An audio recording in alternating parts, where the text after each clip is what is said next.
Hi everybody, this is Shivali Sharma. Welcome to JK SSB Adda 614. I hope you all are doing great. तो चलिए आज का जो lecture start करते हैं जिसमें हम कंप्लीट करने वाले हैं आज का मोस्ट इम्पॉर्टेंट टॉपिक जो कि है आपका operating systems. Storage and operating systems पे हमने पार्ट फर्स्ट ऑलरेडी कवर्ड करा है। अगर आपने वो नहीं देखा तो सबसे पहले आप वो लेक्चर को देखिए, इसके बाद भी देख सकते हैं। ऐसा कोई वो नहीं है कि आपको जो है सीक्वेंस ही फॉलो करना है, आप ये भी देख के फिर वो लेक्चर को देख सकते हो, क्योंकि उसमें आपको पूरी की पूरी जो स्टोरेज डिवाइसेस है उसको रिवाइज भी कराया हुआ है, प्लस आपके एमसीक्यूज भी हैं। ठीक है, तो इसी वजह से वो लेक्चर इंपॉर्टेंट हो जाता है। साथ के साथ आज का लेक्चर बहुत ज़्यादा इंपॉर्टेंट है जिसमें आपका most important topic operating system के ऊपर हमने मोस्ट इंपॉर्टेंट PYQs भी लाए हैं और इससे आपके कॉन्सेप्ट्स भी हम साथ के साथ क्लियर करते जाएंगे। ठीक है, तो अगर बात करें हम ऑपरेटिंग सिस्टम की तो इसमें हमने जो जो चीज़ें पढ़नी है उनके बारे में हम पहले थोड़ा सा एक बार ओवरव्यू ले लेते हैं। तो अगर हम बात करें ऑपरेटिंग सिस्टम की, ठीक है, दो चीज़ें आपको याद रखनी है। ऑपरेटिंग सिस्टम, ठीक है, इसमें आप थोड़ा एडजस्ट कर लीजिएगा क्योंकि इसमें लिखा नहीं जाता है माउस से। ठीक है, तो अगर हम बात करें ऑपरेटिंग सिस्टम की तो अगर जैसे कि हमारे होते हैं कंप्यूटर हार्डवेयर, ठीक है, हार्डवेयर यूज करते हैं ना हम कंप्यूटर पे। बहुत सारे हमारे इनपुट डिवाइसेस होते हैं, जैसे हमारा सिस्टम हो गया, हमारा कीबोर्ड हो गया, हमारा माउस हो गया, ठीक है, बहुत सारे ऐसे प्रिंटर हो गए, ये सब क्या है, हार्डवेयर डिवाइसेस हैं। और हमारे डिवाइस में बहुत सारी एप्लीकेशंस होती हैं, ठीक है, बहुत सारे एप्लीकेशन सॉफ्टवेयर हमने रखे होते हैं, जैसे कि फॉर एग्जांपल आपने व्हाट्सएप रखा है, आपने इंस्टा रखा है, आपने टेलीग्राम रखा है, ठीक है, और भी बहुत सारी एप्लीकेशंस, आपने MS DOS रखा है, जो MS ऑफिस रखा है। तो ये सारी की सारी एप्लीकेशंस होती हैं। तो अगर आपकी ये जो एप्लीकेशंस हैं आपने अपने हार्डवेयर यानी कि मोबाइल पे यूज़ करना है तो वो डायरेक्टली नहीं यूज़ हो सकती। उसके लिए आपको एक इंटरफेस चाहिए होता है, आपको एक मीडियम चाहिए होता है जिसके द्वारा, मान लो अगर आपका कीबोर्ड कोई की प्रेस कर रहा है तो वो कहाँ पे की प्रेस होगी और किस तरह से वो सारा का सारा कंप्यूटर उस चीज़ को प्रोसेस करेगा जो आप इनपुट दोगे। तो उसके लिए आपके पास एक ऑपरेटिंग सिस्टम होना चाहिए जो आपके डिवाइस में हो, वो सारे के सारे प्रोसेस को देखता है कि कौन से टाइम पे कौन सा प्रोसेस शेड्यूल करना है, ठीक है, किस प्रोसेस को कितनी मेमोरी चाहिए, ये सारी की सारी चीज़ें जो है ऑपरेटिंग सिस्टम हैंडल करता है। ठीक है, तो इस तरह से जो ऑपरेटिंग सिस्टम होता है एक ऐसा सॉफ्टवेयर होता है, सबसे पहले तो वो एक्टिवेट करता है आपके कंप्यूटर सिस्टम को, उसके बाद ये एक प्लेटफॉर्म प्रोवाइड करता है। क्या प्रोवाइड करता है? प्लेटफॉर्म प्रोवाइड करता है ताकि जो आपका कंप्यूटर सिस्टम है यूजर के द्वारा उसे ऑपरेट करा जाए। ठीक है, सारी की सारी जो जो एप्लीकेशंस उसे यूज करनी है वो कर सके, उसे बोलते हैं हम ऑपरेटिंग सिस्टम। और जो भी हमारा सॉफ्टवेयर होता है उसकी फर्स्ट लेयर होती है, ये इंपॉर्टेंट आपको याद रखना है। जब भी आपका कंप्यूटर मेमोरी, जब जैसे कि आपका कंप्यूटर बूस्टअप होता है, स्टार्टअप होता है, ठीक है, बूटिंग के टाइम पे सबसे पहला जो लेयर है, सबसे पहला कौन सा सॉफ्टवेयर आपके कंप्यूटर सिस्टम में ऐड होता है वो है आपका ऑपरेटिंग सिस्टम। तो ये सारी की सारी चीज़ें आपके लिए इम्पॉर्टेंट हो जाती हैं ऑपरेटिंग सिस्टम में। अब बहुत सारे जैसे कि ऑपरेटिंग सिस्टम होते हैं वो हम आगे पढ़ेंगे, लेकिन अगर बात करें हम ऑपरेटिंग सिस्टम की तो ये जो भी हम प्रोग्राम होते हैं हमारे कंप्यूटर्स में उसको ट्रांसलेट भी करता है, रिजल्ट दिखाता है। और मेन जो फीचर होता है ऑपरेटिंग सिस्टम का कि जो डिस्क होती है उसको मेमोरी में लोड करना, उसके बाद प्रोग्राम को ट्रांसलेट करना, उसके बाद रिजल्ट का जो आउटपुट होता है वो दिखाना। तो अब जैसे कि हमने बोला कि ऑपरेटिंग सिस्टम एक सॉफ्टवेयर है, ठीक है, अब जो सॉफ्टवेयर होता है ये मल्टीपल प्रोग्राम से मिलके बना होता है, ठीक है, ये इंपॉर्टेंट है। अब प्रोग्राम में आप मल्टीपल प्रोसेसेस को यूज कर सकते हो, उसके बाद इन सारे प्रोसेसिंग में मल्टीपल थ्रेड्स आपने यूज करने होते हैं। अब जैसे कि आपने कोई भी प्रोसेस CPU को दिया तो इसमें क्या होता है कि हमने जो हमारे प्रोसेस में बहुत सारे ऐसे थ्रेड्स यूज करते हैं, उसमें क्या होता है कि टाइम डिवाइड होता है। मान लो आपने कोई मल्टीप्लाई करनी है तो एक थ्रेड क्या होगा, मल्टीप्लाई करेगा 2 को 2 से, फिर 4 को 4 से दूसरा, फिर इन सबको कंबाइन जब करेगा तो वो मल्टीपल थ्रेड्स होंगे। तो इससे क्या होता है कि काम जो है जल्दी वो आपका आउटपुट आपको मिल जाता है। ठीक है, तो आज के टाइम पे हमारे पास मल्टी यूजर ऑपरेटिंग सिस्टम है, मल्टी प्रोसेसिंग ऑपरेटिंग सिस्टम है, मल्टी प्रोग्रामिंग। तो ये सारे के सारे क्यों हैं, इससे हमारा काम जल्दी हो जाता है और जो है सीपीयू का जो टाइम है वो आइडल नहीं रहता, वो बेकार नहीं रहता। तो इस तरह से आपने ये सारा का सारा पढ़ना है। तो चलिए स्टार्ट करते हैं हमारा फर्स्ट क्वेश्चन, बाद में हम इसके आगे भी कंटिन्यू करेंगे, ठीक है, जो जो इंपॉर्टेंट होगा। What is an operating system? तो जस्ट अभी हमने करा ये interface between hardware and application programs, ठीक है, collection of program that manages hardware resources, system service provides to the application platform, या फिर ऑल ऑफ द अबव। तो ये इंपॉर्टेंट है और इसका आंसर होगा ऑल ऑफ द अबव, क्योंकि ये इंटरफेस भी प्रोवाइड करता है और ये कलेक्शन ऑफ प्रोग्राम्स भी है, ठीक है, और सिस्टम सर्विस भी प्रोवाइड करता है एप्लीकेशन प्रोग्राम्स को। तो ये सारी की सारी इसकी फीचर्स है, तो इसका राइट आंसर होगा all of the above. Next question है where is the operating system placed in the memory? तो ऑपरेटिंग सिस्टम आपकी मेमोरी में कहाँ पे लोकेटेड होता है? तो ये काफी ज्यादा इंपॉर्टेंट है, ये आपको ध्यान में रखना चाहिए। एक सेकेंड, तो इसके ऑप्शंस हम देख लेते हैं कहाँ पे होता है ये मेमोरी में। ईदर लो और high memory depending on the location of interrupt vector, in the low memory, in the high memory, या फिर नन ऑफ दीज। तो इसको पढ़ने से पहले आपको पहले मैं ये बता दूं, जो हमारा ऑपरेटिंग सिस्टम होता है, जो कंप्यूटर की जो हार्ड डिस्क होती है उसमें स्टोर होता है, ठीक है, ये आपको मेन चीज याद रखनी है कि ये हार्ड डिस्क में स्टोर होता है।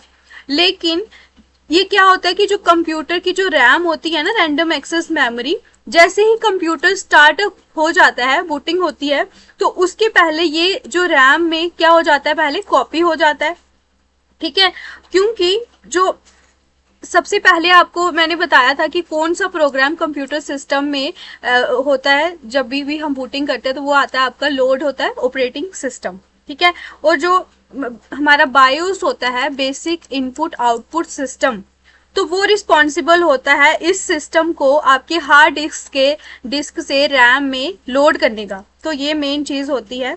और इसके अलावा एक और इम्पॉर्टेंट चीज आपने याद रखनी है, जो कर्नल होती है ना, ऑपरेटिंग सिस्टम में एक कर्नल होता है, एक शेल होता है, ये इंपॉर्टेंट चीजें हैं। कर्नल होता है आपका एक्टिव प्रोग्राम और शेल होता है आपका प्रोग्राम इंटरप्रीटर। और जो कर्नल होता है ये परमानेंटली स्टोर होता है, कहाँ पे स्टोर होता है, कंप्यूटर की जो मेन मेमोरी होती है उसमें ये कर्नल परमानेंट स्टोर होता है। तो यहाँ पे ये बेसिक ऑपरेटिंग सिस्टम के जो मेन फंक्शंस होते हैं वो परफॉर्म करता है। तो यहाँ पे हमारी इस क्वेश्चन का राइट आंसर है या फिर ये लो या फिर हाई मेमोरी, दोनों में ये लोकेट हो सकता है, डिपेंड करता है कि आपका जो है लोकेशन इंटरप्ट वेक्टर की क्या है, ये इंपॉर्टेंट है। अगर हम बात करें लो मेमोरी की, इसको हम और क्या बोलते हैं, LOWMEM, ठीक है, ये इंपॉर्टेंट हो जाता है। और हाई मेमोरी को बोलते हैं HIEHMEM, ये इंपॉर्टेंट हो जाता है। तो जो कंप्यूटर की जो वर्चुअल एड्रेस होता है ना, उसके ये पार्ट्स होते हैं, ये आपको याद रखना है। वर्चुअल एड्रेस जो कंप्यूटर का होता है ये उसके पार्ट्स होते हैं। और अगर हम बात करें जो वर्चुअल एड्रेस के फर्स्ट 896 MB होती है, ये लो मेमोरी होती है। और जो टॉप में 128 MB होती है, ये आपके जो ये हाई मेमोरी होती है, ठीक है। वर्चुअल एड्रेस की जो 128 टॉप मेमोरी होती है ये होती है आपकी हाई मेमोरी। तो जस्ट आपको इतना डीप नहीं जाना है, बस आपको ये याद रखना है कि यहाँ पे लोकेट होता है। Next question, memory utilization factor shall be computed as memory in use, allocated memory in use, total memory connected, memory allocated free existing memory, या फिर memory committed total memory available। अगर मैं बता दूं इस क्लास में अगर आप 12+ अगर आंसर सही कर रहे हो तो यकीन मानिए आपकी तैयारी बहुत ज्यादा अच्छी है, आपको बस MCQs प्रैक्टिस करने की जरूरत है, ठीक है। तो इस क्वेश्चन का जो राइट आंसर होने से पहले आपको पता होना चाहिए कि जो मेमोरी यूटिलाइजेशन क्या होती है। तो मेमोरी यूटिलाइजेशन होती है आपके जो मेमोरी रिसोर्सेज होते हैं कंप्यूटर सिस्टम में, उनका एफिशिएंट यूज होना, ये होती है आपकी मेमोरी यूटिलाइजेशन। जैसे कि आप बात करें रैम, रैंडम एक्सेस मेमोरी, ठीक है, ताकि उसकी जो परफॉर्मेंस है हमारे कंप्यूटर सिस्टम की वो ऑप्टिमाइज हो सके, ठीक है, जल्दी इसके प्रोसेस हो सके और अच्छे से हो सके प्रोसेस। तो मेन चीज होती है, और इसमें कुछ फैक्टर होते हैं, वो आपको किस तरह से यूटिलाइजेशन फैक्टर कंप्यूटर सिस्टम में कंप्यूट होते हैं, उसका आंसर है मेमोरी इन यूज और टोटल मेमोरी कनेक्टेड, यानी कि टोटल कितनी मेमोरी कनेक्टेड है कंप्यूटर सिस्टम में, और उसके साथ उसमें से कितनी मेमोरी का हम यूज कर रहे हैं, तो ये होता है मेमोरी यूटिलाइजेशन फैक्टर, इसको ये बोलते हैं। Next question, system running more than one process concurrently are called.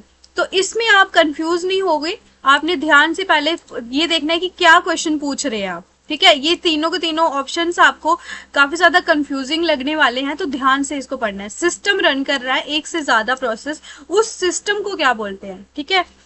Option है multi processing, multi programming, real time, या फिर बैच प्रोसेसिंग। तो इस क्वेश्चन का राइट आंसर है आपका मल्टी प्रोग्रामिंग, ठीक है। तो ये क्या होता है कि आपका जो सिस्टम होता है एक साथ बहुत सारे प्रोसेसिंग जो प्रोग्राम होते हैं उनको प्रोसेस करता है अलग अलग यूजर्स के द्वारा, तो उसे बोलते हैं हम मल्टी प्रोग्रामिंग। तो मल्टी प्रोग्रामिंग सिस्टम में एक से ज्यादा प्रोग्राम आपके मेन मेमोरी में लोड होते हैं जो कि रेडी होते हैं एग्जीक्यूट करने के लिए, ठीक है। तो इसे हम बोलते हैं मल्टी प्रोग्रामिंग ऑपरेटिंग सिस्टम। और अगर हम बात करें मल्टी प्रोसेसिंग की, तो ये हेल्प करता है आपके जो भी पैरेलल प्रोग्राम होते हैं उनको भी कंप्यूट करने में, क्योंकि बहुत सारे ऐसे प्रोसेसेस होते हैं सिस्टम में, और उसको मतलब मल्टीपल प्रोसेसेस एक साथ किस तरह से वो करेंगे यूटिलाइज, तो उसके लिए हेल्प करती है आपकी मल्टी प्रोसेसिंग। लेकिन जो सिस्टम रन करता है एक से ज्यादा प्रोसेस, उसे मल्टी प्रोग्रामिंग बोलते हैं। और मल्टी प्रोसेस होता है कि बहुत सारे प्रोसेस आपके जो सिस्टम में एक साथ काम करे, वो होगी मल्टी प्रोसेसिंग, ठीक है। तो बैच प्रोसेसिंग क्या होती है कि सिमिलर टाइप ऑफ जॉब्स जो होती है हम उसको एक अलग अलग बैचेस में रखते हैं, ठीक है, ताकि वो काम जो है जल्दी हो सके।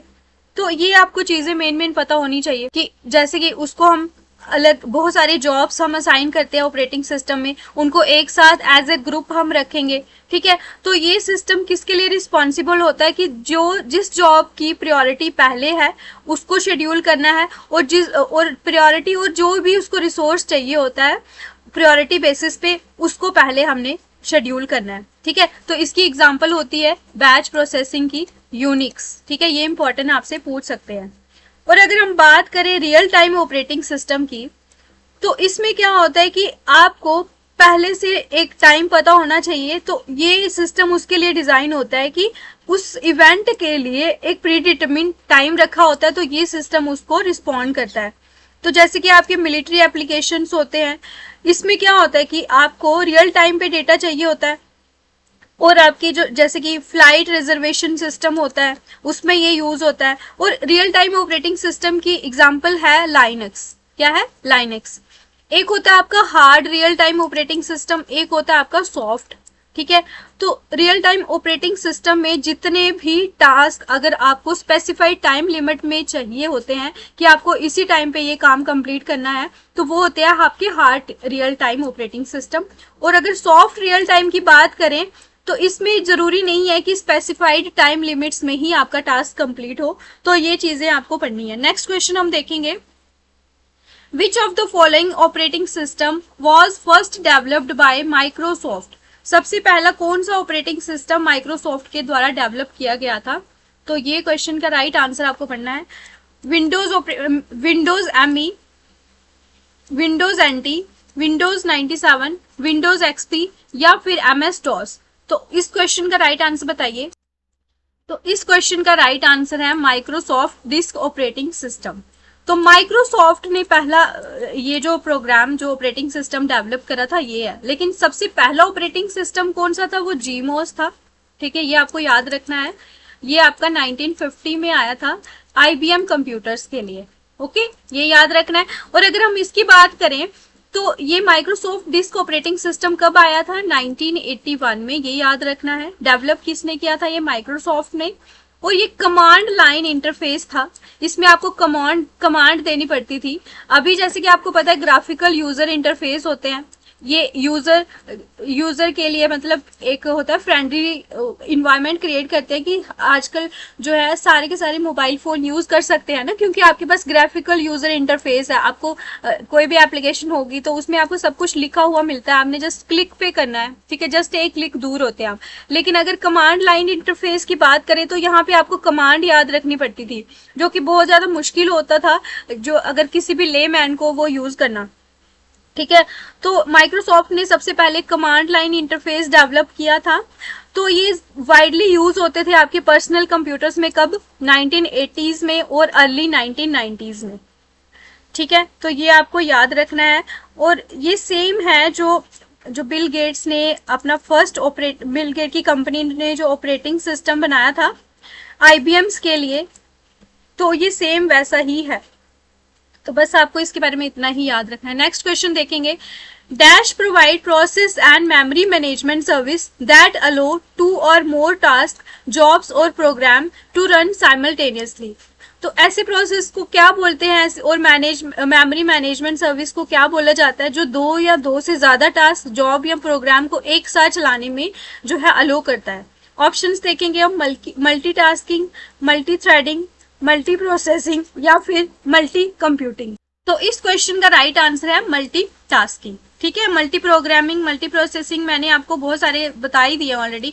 मल्टी थ्रेडिंग में क्या होता है कि बहुत सारे थ्रेड्स आपके प्रोसेस में होते हैं जो कि अपना अपना काम उसमें डिवाइडेड होता है। प्रोसेस को अगर मान लो आपने कोई कैलकुलेशन का काम दिया है, ठीक है, बहुत सा बड़ी कैलकुलेशन है, तो वो डिवाइड हो जाते हैं छोटे छोटे थ्रेड्स में, ठीक है। आपके प्रोसेस में बहुत सारे थ्रेड्स होते हैं, तो जब मल्टी थ्रेडिंग होगी तो वो प्रोसेस जल्दी आपका जो है काम को एग्जीक्यूट कर सकता है, आपके प्रोग्राम को एग्जीक्यूट कर सकता है, जो भी आपने उसको इनपुट दिया होता है। तो ये होता है। बाकी मल्टीटास्किंग में क्या होता है कि एक से ज्यादा टास्क या जॉब एक साथ जो है मल्टीटास्किंग ऑपरेटिंग सिस्टम परफॉर्म करता है, ठीक है।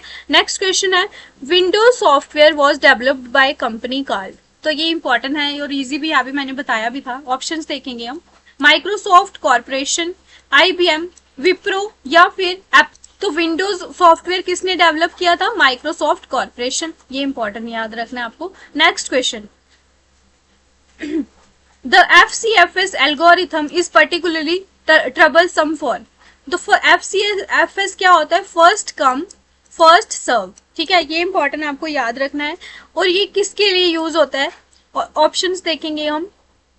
Operating system, multi processor system, time sharing operating system या फिर मल्टी प्रोग्रामिंग स्टाइल्स।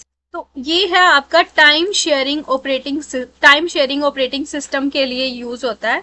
अब आपको पता होना चाहिए पहले कि ये फर्स्ट कम फर्स्ट सर्व क्या होता है। तो एक ये शेड्यूलिंग एल्गोरिथम होता है, यानी कि अगर आपने आपके ऑपरेटिंग सिस्टम में बहुत सारे प्रोग्राम्स आपने रन करने हैं सेम टाइम पे, ठीक है। ये पहले तो आपको ये याद रखना है कि बहुत सारे प्रोग्राम्स को ऑपरेटिंग सिस्टम रन करेगा, जिसमें प्रोग्राम में बहुत सारे प्रोसेस आपने यूज करने होंगे। तो किस तरह से ये कौन से प्रोसेस को पहले एग्जीक्यूट करेगा, ठीक है। जो प्रोग्राम इन एग्जीक्यूशन होता है ना, उसे बोलते हैं हम प्रोसेस। ये आपको पहले याद होना चाहिए। जो भी प्रोग्राम जिस टाइम पे प्रोग्राम का कोई भी इंस्टेंस, कोई भी पार्ट जो प्रोसेस में होता है, एग्जीक्यूशन में होता है, उसे हम बोलते हैं process. Program in execution is known as process. ये आपको याद रखना है। अब मल्टीपल प्रोसेसेस होते हैं, तो कौन सा प्रोग्राम पहले शेड्यूल होगा सीपीयू में, कौन सा बाद में शेड्यूल होगा, तो उसके लिए एक एल्गोरिथम बनाया होता है, शेड्यूलिंग प्रोग्राम होता है ये। तो ये ऑटोमेटिकली वो सारे के सारे प्रोसेस को एग्जीक्यूट कर लेता है उसी ऑर्डर में, सेम ऑर्डर में कि जिसमें वो क्यू में लाइन में उसको ऐड करा था। जैसे ही कंप्यूटर सिस्टम में क्यू होती है ना, जिसमें आपके बहुत सारे प्रोग्राम होते हैं, ठीक है। तो जो प्रोग्राम पहले आया होता है उसी ऑर्डर में उसको एग्जीक्यूट करता है, और इसको हम बोलते हैं फर्स्ट, FCFC भी बोलते हैं हम इसको, या फिर FIFO भी बोलते हैं, ठीक है। फर्स्ट कम फर्स्ट सर्व या फर्स्ट चॉइस, इस तरह से ये हम इसको बोल सकते हैं। फर्स्ट कम फर्स्ट सर्व आपको मेन ये याद रखना है। अब इसके मेन चीजें आपको पता होनी चाहिए कि ये FCFS जो होता है ये नॉन प्रिएम्प्टिव होता है, यानी कि इसमें एक ही प्रोसेस एक टाइम पे आपका रन हो जाता है, ठीक है। चाहे जितने मर्जी प्रोसेस वेटिंग में हो, लेकिन पहले आपका एक ही प्रोसेस एक टाइम पे यूज होता है, ठीक है। तो इसमें बस आपको ये याद रखना है। और इसके अलावा और इसमें कुछ याद नहीं रखना, ठीक है। उसके अलावा नेक्स्ट क्वेश्चन हम देखेंगे, operating system is responsible for, operating system किसके लिए रिस्पॉन्सिबल है? Bad block recovery, booting from disk, disk initialization, या फिर ऑल ऑफ द मेंशन। तो बहुत सारे बच्चे बोलेंगे बूटिंग फ्रॉम द डिस्क, लेकिन ये सारे के सारे फंक्शन जो है ये ऑपरेटिंग सिस्टम इसके लिए रिस्पॉन्सिबल होता है, ठीक है। तो इसी वजह से इसका जो राइट आंसर होगा ये होगा ऑल ऑफ द अबव, ठीक है। तो मेन हम पॉइंट्स देख लेते हैं, जो कि बैड ब्लॉक रिकवरी जो है क्या होती है कि ये आप जो जितने भी यूजर्स होते हैं वो उनको जितने भी बैड ब्लॉक्स होते हैं आपके स्टोरेज डिवाइसेस पे उसको रिकवर करने के लिए ये प्रोसेस जो है अलो करता है, ठीक है। तो ये किसी भी चीज से हो सकता है बैड ब्लॉक्स, जैसे कि आपका फिजिकल डैमेज हुआ हो या फिर सॉफ्टवेयर एरर हुआ हो। इन सब से क्या होता है कि आपका सिस्टम फेल हो जाता है, डेटा लॉस हो जाता है। तो इन सब की रिकवरी के लिए बैड ब्लॉक रिकवरी जो है ऑपरेटिंग सिस्टम इसके लिए रिस्पॉन्सिबल होता है। और उसके बाद आएगा आपका डिस्क इनिशियलाइजेशन। तो ये अगर आपको इसको भी इनिशियलाइज करना है किसी भी डिस्क को, तो सबसे पहले क्या होता है, ऑपरेटिंग सिस्टम जितना जो चीजें आपके डिस्क पे लिखी होती है उन सबको पहले इरेज करता है और फिर उसको ऑपरेटिंग सिस्टम के यूज के लिए प्रिपेयर करता है। ये होता है आपका डिस्क इनिशियलाइजेशन, ठीक है। जितना भी चीजें आपकी हार्ड डिस्क पे होती है उसको इरेज करके ऑपरेटिंग सिस्टम उसको प्रिपेयर करता है यूज करने के लिए। ये जो डिस्क इनिशियलाइजेशन फीचर होता है ऑपरेटिंग सिस्टम का, ठीक है। तो मेन चीजें आपको मैं और बता दूं, ऑपरेटिंग सिस्टम आपके प्रोसेस मैनेजमेंट में भी आपके लिए जो है ऑपरेटिंग सिस्टम ही कंट्रोल करता है प्रोसेस मैनेजमेंट, कि कौन सा जो है सीपीयू कौन सा प्रोसेस पहले ऑपरेट करेगा, उन सब की प्लानिंग मॉनिटरिंग ये सब कुछ जो है ये करेगा ऑपरेटिंग सिस्टम। उसके बाद जो मेमोरी मैनेजमेंट होती है ये भी ऑपरेटिंग सिस्टम ही करता है, यानी कि आपको बताना है कि कौन से प्रोसेस में कब मेमोरी चाहिए, कितनी मेमोरी चाहिए, इन सबको कंट्रोल एंड कोऑर्डिनेट करता है, ठीक है। इसमें ये इंश्योर करता है कि जितने भी प्रोसेसेस होते हैं कंप्यूटर सिस्टम में वो सब मेमोरी को एक्सेस कर पा रहे हैं या नहीं कर पा रहे हैं। तो ये सब काम ध्यान कौन रखता है? Operating system. उसके बाद आपका फाइल मैनेजमेंट, तो ये मेन फंक्शन होता है, फाइल मैनेजमेंट जो है मेन फंक्शन होता है आपके ऑपरेटिंग सिस्टम का। जितना भी डेटा आपके कंप्यूटर सिस्टम में होता है उन सबको मैनेज करता है फाइल मैनेजमेंट फंक्शन जो ऑपरेटिंग सिस्टम, ये मोस्ट इंपॉर्टेंट है। और डिवाइस मैनेजमेंट भी यही करता है, जितने भी ऑपरेशन होते हैं आपके इनपुट आउटपुट डिवाइसेस में होने होते हैं तो वो सबको मैनेज कौन करता है? Operating system. और ये सारी की सारी चीजें होती है, अब जॉब अकाउंटिंग होती है ये भी ऑपरेटिंग सिस्टम आपका करता है। ये सारी की सारी चीजें याद रखनी है। Next question, for real time operating system the interrupter latency should be. तो रियल टाइम ऑपरेटिंग सिस्टम के लिए इंटरप्टर लेटेंसी जो है कितनी होनी चाहिए? 0, मिनिमल, मैक्सिमम, या फिर डिपेंडिंग ऑन द शेड्यूलिंग। तो इसके लिए पहले आपको लेटेंसी पता होनी चाहिए। तो लेटेंसी क्या होती है? जितना भी टाइम आपको चाहिए होता है, अमाउंट ऑफ टाइम, जैसे कि आपका जो डेटा ट्रैवल करने में लगता है, जब भी आप रिक्वेस्ट करते हो ना ऑपरेटिंग सिस्टम से कि आपको ये प्रोसेस जो है करना है, ठीक है, तो उसके लिए आपको पहले डेटा देना पड़ता है। तो वो जो डेटा को ट्रैवल करने का जो टाइम लगता है रिक्वेस्ट करने के बाद, वो होती है आपकी लेटेंसी। अब इंटरप्ट लेटेंसी ये जो है एक इम्पॉर्टेंट फैक्टर है आपके ऑपरेटिंग सिस्टम का। तो ये क्या होता है इंटरप्ट लेटेंसी? जो डिले होता है ना आपका, जब भी आपने रिक्वेस्ट दी होती है ऑपरेटिंग सिस्टम को कि ये परफॉर्म करना है, ठीक है, और उसमें जो डिले होता है और जब एक्चुअल में वो काम जो रिक्वेस्ट के अकॉर्डिंगली जो आपका इंटरप्ट सर्विस रूटीन क्या होता है कि जो आपने काम दिया होता है वो जब रूटीन में एग्जीक्यूट होता है, स्टार्ट होता है, वो होता है आपका इंटरप्ट सर्विस रूटीन, ठीक है। और interrupt request and interrupt service routine के बीच में जो डिले का टाइम होता है ना, उसे बोलते हैं हम इंटरप्ट लेटेंसी। क्या होता है? इंटरप्ट रिक्वेस्ट यानी कि आपने जो टाइम रिक्वेस्ट करी डेटा ट्रैवल करके, उसके बाद जो इंटरप्ट सर्विस रूटीन के बीच का ये जो सारा का सारा डिले होता है बीच में, इसे बोलते हैं हम इंटरप्ट लेटेंसी। तो ये कितनी होनी चाहिए? मिनिमल। 0 तो हो नहीं सकती, ठीक है, थोड़े बहुत तो उसमें होगा ना, लेटेंसी डिले होगा। तो मैक्सिमम होगी तो प्रोसेस फिर टाइम बहुत ज्यादा लग जाएगा, तो इसी वजह से ये होनी चाहिए मिनिमल। नेक्स्ट क्वेश्चन, ये यहाँ पे यही लिखा हुआ है कि जितना भी टाइम ड्यूरेशन चाहिए होता है इंटरप्ट और एग्जीक्यूशन के लिए, तो उसके बीच का जो ये टाइम ड्यूरेशन होता है। Next, whenever a process need input output system to form a disk it issues a, जब भी प्रोसेस को चाहिए होता है इनपुट आउटपुट, तो वो क्या इशू करता है? A system call to the operating system, a system procedure, a system call to the CPU, या फिर ऑल ऑफ द मेंशन। तो अगर अभी तक आपके 5+ आंसर भी ठीक है तो मैं बोलूंगी कि आपकी तैयारी बहुत अच्छी है, डरना नहीं है, ठीक है। जो जो क्वेश्चन नहीं आते हैं वो आपने सीखने हैं और बाद में फिर उनको अच्छे से परफॉर्म भी करना है अगर आपका फाइनल एग्जाम आता है, ठीक है।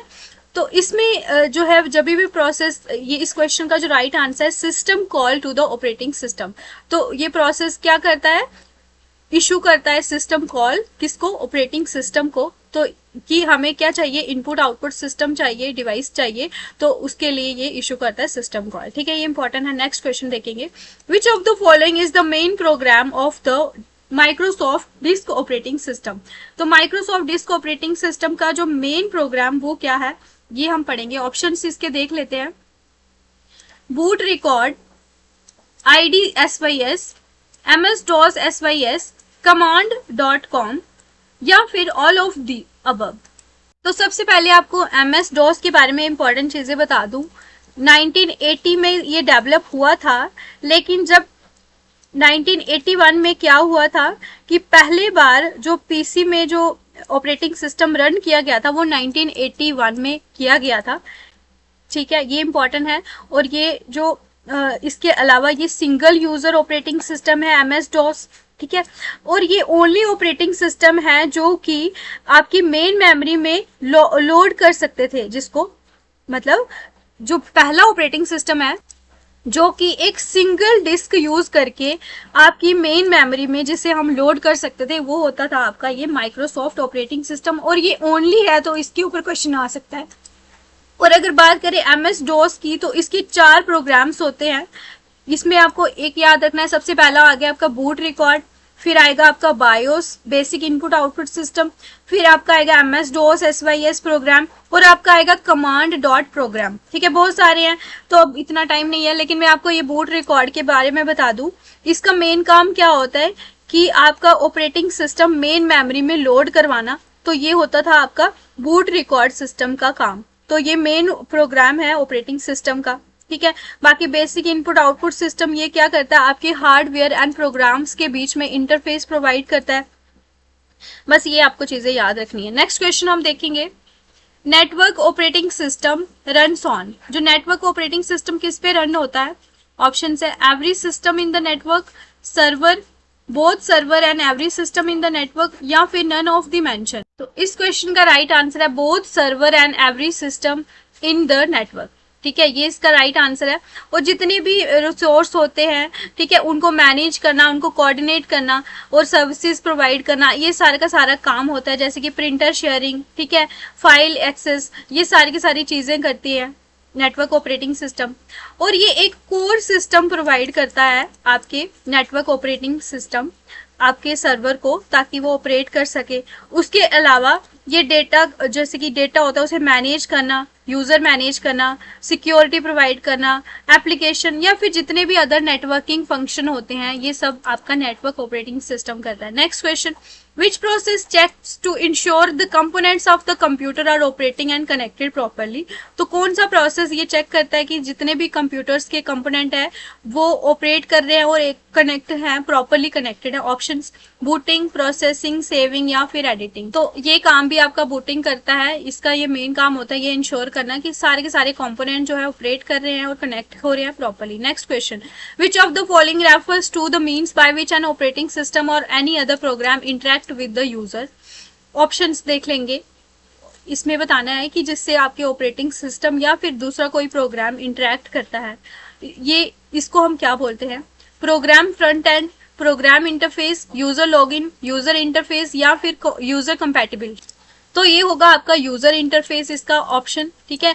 यूजर इंटरफेस में आपको अगर कोई एप्लीकेशन यूज करते हो तो उसमें जैसे कि आपके बहुत सारे फीचर्स होते हैं, आपने उसको यूज करना होता है, तो ये सब का जो इंटरफेस प्रोवाइड करता है आपकी हर एक एप्लीकेशन, तो ये ऑपरेटिंग सिस्टम ही ये मीन्स प्रोवाइड करता है कि आपका जो यूजर इंटरफेस है वो अच्छा रहे, मतलब आपके यूजर फ्रेंडली हो और इजिली आप उसे यूज कर सकते हो, ये सारी की सारी चीजें आपको पता होनी चाहिए। जिसमें क्या क्या चीजें होती हैं, आपका यूजर इंटरफेस में जो लोग होते हैं वो इंटरेक्ट करते हैं आपके डिवाइस से या फिर सॉफ्टवेयर से, जैसे कि आपकी मोबाइल ऐप होगी, वेबसाइट्स होगी। तो ये एक ऐसा पॉइंट होता है यहाँ पे यूजर्स जो है मशीन के थ्रू कम्युनिकेट करता है, जो भी वो देखता है, ठीक है, जो भी वो बोलता है, ठीक है, इस तरह से जो वो टच करता है तो वो उसका एक इंटरफेस होता है। तो ये सारी चीजें होती है। Next question, Windows operating system क्या है? ऑप्शंस है multitasking multi user single tasking, single user multitasking या सिंगल टास्किंग सिंगल यूज। तो इस क्वेश्चन का राइट आंसर क्या है? इस क्वेश्चन का राइट आंसर, तो विंडोज ऑपरेटिंग सिस्टम क्या करता है कि सिंगल यूजर को अलो करता है कि बहुत सारे जो प्रोग्राम है एक टाइम पे वो यूज कर सके, ठीक है। तो इसे हम single user multitasking operating system बोलते हैं, ठीक है। तो ये इस क्वेश्चन का राइट आंसर है, सिंगल यूजर मल्टीटास्किंग। तो ये सारे के सारे हमने आज पढ़े हैं। अब कुछ मैं आपको मोबाइल ऑपरेटिंग सिस्टम के बारे में बता दूं, आपके क्वेश्चन पेपर में आ सकता है, ठीक है। तो जिसमें आपके आएगा सबसे पहले एंड्रॉइड, फिर आपका आएगा सिम्बियन, नाम याद रख लीजिएगा, इस पे आपको क्वेश्चन आता है, iOS, उसके बाद ब्लैकबेरी। अब जो एंड्रॉइड ऑपरेटिंग सिस्टम है ये किस पे बेस्ड है? लाइनक्स के पे ऊपर बेस्ड है। लाइनक्स क्या होता है? मेन पार्ट होता है ऑपरेटिंग सिस्टम का, ये आपको याद रखना है। और इसके अलावा अगर आप बात करें सिम्बियन की, तो इसे डेवलप किया गया था सिम्बियन लिमिटेड ने। तो ये भी ओपन सोर्स ऑपरेटिंग सिस्टम है, ये स्मार्टफोन्स के लिए डिजाइन किया गया था। जैसे कि बहुत सारे हैंडसेट्स जैसे कि मोटरोला, नोकिया इसे यूज करते थे। उसके बाद आपका iOS, तो ये एप्पल इनकॉर्पोरेशन के द्वारा, iOS एप्पल इनकॉर्पोरेशन के द्वारा ये डेवलप किया गया था, ठीक है। तो जैसे कि आपके एप्पल आईफोन हो गए, आईपॉड हो गए, आईपैड, इन सब में ये यूज होता है। उसके बाद एक आपका ब्लैकबेरी भी था। तो ये मोस्ट सिक्योर, अगर बात करें, ये मोस्ट सिक्योर है आपका ब्लैकबेरी। इसको ब्लैकबेरी कंपनी ने डेवलप किया था और ये आपको मेन चीजें आपको याद रखनी चाहिए। उसके बाद हम बात करें कुछ ऑपरेटिंग सिस्टम जैसे कि सॉरी यूनिक्स हो गया। तो ये जो फर्स्ट वर्जन था यूनिक्स का, ये किसने डेवलप किया था? 1969 में कीन थॉमसन ने। ये जो भी मैं इंपॉर्टेंट बता रही हूँ बहुत इंपॉर्टेंट है आपके एग्जाम पॉइंट ऑफ व्यू से। कीन थॉमसन एंड डेनिस रुचि ने ये आपका फर्स्ट वर्जन डेवलप किया था। अब इसमें एक चीज आपको याद रखनी है कि ये जो है, जो भी सिस्टम को अंडरस्टैंड नहीं करता वो उसके लिए यूज नहीं होना चाहिए। ये मेन इसका चीज पॉइंट आपको याद रखना है। उसके अलावा हम बात करें एप्पल मैकिनटॉश की, मैक ऑपरेटिंग सिस्टम, तो इसको इंट्रोड्यूस किया था स्टीव जॉब्स ने। इनके ऊपर बहुत क्वेश्चन आते हैं, मैं आपको इसलिए रिवाइज करा रही हूँ। स्टीव जॉब्स ने इसको इंट्रोड्यूस किया था, कब किया था? 1984 में। और इसके अलावा नेक्स्ट है आपका लाइनक्स। तो इसका जो फर्स्ट वर्जन था वो 1991 में आपका रिलीज हुआ था। किसने रिलीज किया था? लाइनक्स टोर्नर, इसमें आपको याद रखना है लाइनस टोरवर्ल्ड्स, ठीक है, टोरवर्ल्ड्स, TORVALDS, ठीक है, ये आपको याद रखना है। तो ये भी क्या है? एक ओपन सोर्स ऑपरेटिंग सिस्टम है। ये भी आपका लाइनक्स एंड यूनिक्स जो है, इनके जो भी ऑपरेशंस होते हैं सेम होते हैं, लेकिन किसी के लिए भी इसको अंडरस्टैंड करना इजी नहीं रहता। उसके बाद आएगा आपका माइक्रोसॉफ्ट विंडोज। तो इसको ये भी एक ग्राफिकल यूजर इंटरफेस है। इसको पहली बार इंट्रोड्यूस किसने किया था? इसका नाम था तब विंडोज, ठीक है, ये आपको याद रखना है। 1985 में आया था। बस ये आपको इंपॉर्टेंट चीजें याद रखनी है, बाकी आपको ये सारे के सारे मैंने आपको बता दिए हैं ऑलरेडी। तो इस तरह से आपका कंप्यूटर सिस्टम में ये टॉपिक भी हमने कवर किया। अब मेन चीजें आपको कुछ इंपॉर्टेंट पॉइंट्स में बता दूं। कर्नल जो होता है ना, कर्नल ऑपरेटिंग सिस्टम का ये कोर होता है, ठीक है, ये इंपॉर्टेंट याद रखें। Core of the operating system is kernel. और शेल क्या होता है? ये एक प्रोग्राम होता है जो कि जितनी भी कमांड यूजर देता है इसे ये इंटरप्रेट करता है। कौन करता है? शेल, बस। और इसके बाद अगर बात करें हम थ्रेड की, तो ये एक ऐसा टास्क होता है जो दूसरे जितने भी और टास्क होते हैं उनके साथ सेम प्रोसेस में ये रन होते हैं। मैंने आपको बताया था बहुत सारे थ्रेड्स होते हैं एक प्रोसेस में। तो ये आई होप आपको थोड़ा समझ आया होगा आज का लेक्चर। अगर अच्छा लगा तो आप हमारे चैनल को जरूर सब्सक्राइब कीजिए और इस वीडियो के नीचे ज़्यादा से ज़्यादा 100 कमेंट्स कीजिए, तभी मुझे अच्छा लगेगा और मुझे लगेगा कि मैंने थोड़ा सा जो जितनी भी मेहनत की है वो सफल हुई। ठीक है, मुझे इससे और मोटिवेशन मिलेगी।